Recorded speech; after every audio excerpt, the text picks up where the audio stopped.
नमस्कार, स्वागत है आपका ईटीवी भारत में और मैं हूं आपके साथ अंजलि।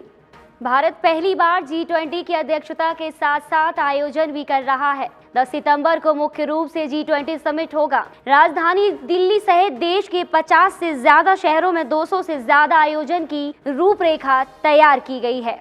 इसकी तैयारी जोरों शोरों से शुरू कर दी गई है। देसी और विदेशी मेहमानों के स्वागत के लिए दिल्ली का प्रगति मैदान तैयार किया जा रहा है। लगभग 2700 करोड़ रुपए से ज्यादा की लागत से तैयार हो रही इस परियोजना में लोगों को आने जाने और मनोरंजन से लेकर बैठने, खाने पीने, ठहरने तक की व्यवस्था की जा रही है। सांस्कृतिक दृष्टि से भी पूरे परिसर को नया लुक देने की कोशिश की गई है।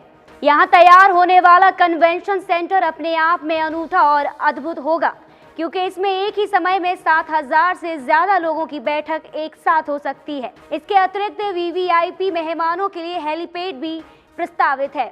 इतना ही नहीं, दुबई और अन्य कई देशों में होने वाले लेजर शो की तर्ज पर लोगों को यहाँ भी मनोरंजक और आरामदायक पल बिताने के लिए विशेष लेजर शो की व्यवस्था रखने की भी योजना है। वहीं इसकी तैयारियों के लिए दिल्ली सरकार ने केंद्र सरकार से 927 करोड़ का बजट मांगा है। दिल्ली सरकार का कहना है कि केंद्र ने बजट में G20 के लिए कोई अतिरिक्त घोषणा नहीं की है। इसके लिए दिल्ली सरकार को अलग से 927 करोड़ रुपए दिए जाएं। अगले 7 महीने में जम्मू कश्मीर से लेकर नॉर्थ ईस्ट तक कई कार्यक्रम आयोजित किए जा सकते हैं। कार्यक्रम की थीम वासुदेव कुटुंबकम है, यानी धरती ही परिवार है।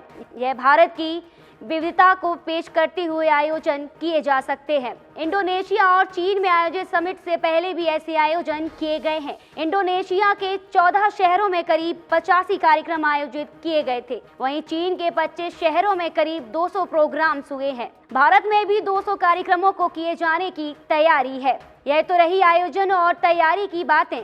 अब भारत को इसके आयोजन से क्या फायदा होगा, चलिए इसको भी जान लेते हैं। G20 की अध्यक्षता के जरिए भारत को दुनिया भर के देशों के सामने ब्रांड इंडिया की छवि मजबूत बनाने का मौका मिलेगा। इसकी शुरुआत प्रधानमंत्री मोदी ने हाल ही में इंडोनेशिया में हुए G20 समिट से की थी। उन्होंने देश के अलग अलग हिस्सों में बने उत्पाद दुनिया के दिग्गज नेताओं को तोहफे में दिए थे। देश के 50 शहरों में G20 से जुड़े आयोजनों की तैयारी का लक्ष्य रखा गया है। इसके जरिए टूरिज्म को बढ़ावा मिलेगा। इन कार्यक्रमों के जरिए दुनिया के देशों में भारत के पर्यटन स्थलों की लोकप्रियता भी बढ़ेगी। इस कार्यक्रम के जरिए मेक इन इंडिया प्रोजेक्ट को भी बढ़ावा मिल सकता है।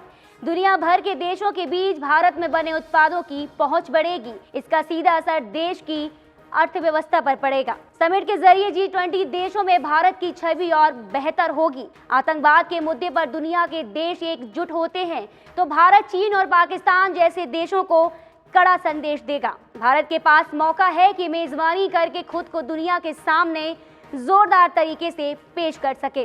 अंत में क्या है G20, यह भी समझ लीजिए। G20 यानी ग्रुप ऑफ 20। G20 दुनिया के 20 देशों का एक ग्रुप है। ये देश दुनिया का 75% ट्रेड करते हैं और दुनिया का 85% GDP इन्हीं देशों के पास है।